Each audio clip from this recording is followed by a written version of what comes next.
by Gloria Whelan. I read the book Angel on the Square by Gloria Whelan. It is a very interesting book, and I highly recommend it to anyone who wants to learn about the Russian Revolution.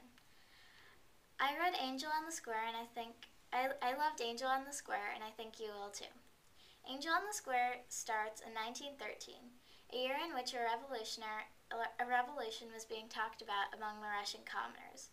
They wanted to overthrow the Tsar, or the ruler of Russia. The main character, Katya, likes the Tsar.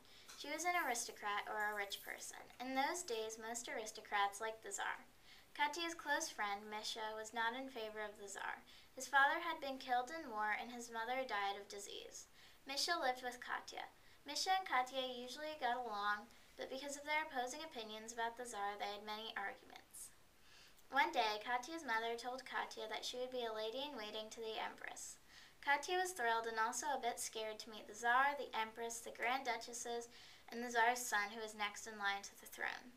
Katya was to be a friend to the Grand Duchesses. The Grand Duchesses were the Tsar and the Empress's daughters. Misha was not happy about this.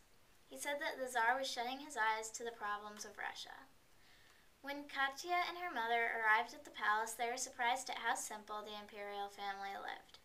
The Grand Duchesses were all very nice. One of them, Anastasia, was especially kind. She gave Katya a tour of the palace. Soon Katya and Anastasia, or Stana, became very good friends. When the imperial family took a cruise to the Crimea, Katya and her mother had to stay behind. They went back to where they lived before, a lavish mansion. In St. Petersburg, Misha took Katya to see where the lower-class people lived. Katya was very surprised to see that the children were working in a paper factory. She wanted to tell the Tsar about this so he could make life better for the children. She resolved that as soon as she got back to the palace, she would tell the Tsar. Soon, Katya gave up the plan and she decided to write a note instead. When she was back at the palace, she decided to tell Stana about the children. Stana got mad when Katya told her about this. What Misha said was right. The Tsar did close his eyes to the problems of Russia. Soon it was Katya's birthday. She and her mother went to one of their vacation homes, the Oaks. When they got there, one of the operators of the manor, Vitaly, said that the workers were acting up. Katya and her mother did not believe him. The workers seemed fine. One night, a nearby manor owner came by for dinner. He told Katya and her mother that Vitaly whipped the workers. He said that they were treated like slaves. On his mansion, all of the workers were treated well. He was also a supporter of the revolution. He gave Katya an Algana rabbit. Katya loved it, played with it, and cared for it. One day, she saw her rabbit's neck had been strangled. Her rabbit was dead. Katya thought that Vitaly had done it. Had Vitaly done it? Will Katya survive the Russian Revolution? Will the Tsar realize how poor his country had become? Will the manor workers revolt against Katya's family? Read Angel on the Square to find out. Hi, my name is Zeke and I'm reviewing Jurassic World, the game. Today I'm going to review Jurassic World, the game on the 3DS. I think the game is too short. I beat it in 2 days after getting it.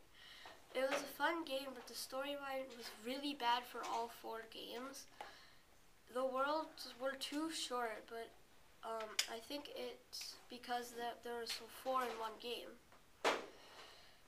In the game store, the stores where you buy things that you've unlocked, is some people you buy are really overpriced, like John Hammond, who has 500,000 studs. Studs are the LEGO game currency, and only have one special ability. Also, the dinosaur paddocks are fun. In the paddocks, you can beat dinosaurs you have unlocked. You unlock dinosaurs by collecting amber pieces, which are hidden or need to be unlocked by hitting 4 targets or stuff like that. And in a paddock, you're supposed to beat it by unlocking all the people in the store. What I think is really cool in the game is that there is a dinosaur customizer. In the customizer, you can mix dinosaurs to make new ones. In the worlds of the game, you can do stuff to be able to play the levels. There are 9 levels per world, and in every 3 levels, there is an amber piece. Each world is from each of the Jurassic movies. The main hub is the Jurassic World. Overall, I think it's a pretty good game. I'm Avery, and I'm reviewing The Land of Stories by Chris Colfer. Looking for an awesome book series that you won't be able to put down? Looking for a book series jam-packed with action? The Land of Stories is the perfect series for you. The Land of Stories is a trilogy so far, written by Chris Colfer. The first book is called The Land of Stories, The Wishing Spell. The second book is called The Land of Stories, The Enchantress Returns. Finally, the third book is called The Land of Stories, A Grim Warning. In the first book, two twins named Alex and Connor fall into a magical book and find themselves in a fairy tale world. They are trying to get back home via something called the wishing spell. They must gather certain items from fairy tales and then they can wish to get back home. However, they are not the only ones looking for the items. In the second book, the evil enchantress, the cursed Sleeping Beauty, returns to what was a somewhat peaceful fairy tale world and starts causing trouble. Once again, the twins return to the fairy tale world and learn about the Wand of Wonderment, which can make you invincible if you can make it. Alex and Connor must gather objects to make the Wand of Wonderment. They must try to defeat the Enchantress once and for all. In the third and final, for now at least, book of The Land of Stories, Connor finds a magical portal that goes between the regular world and fairy tale world. There is an army trying to get through the portal. A mean general who wants to become well-known leads the army. Connor has seen a message written by the Brothers Grimm, hence the name A Grim Warning, that foresees danger. The Land of Stories is an excellent series. You will not be able to look away from the pages of the book. I love these books. They are action-packed and Chris Colfer wrote them very well. I hope you like them as much as I did.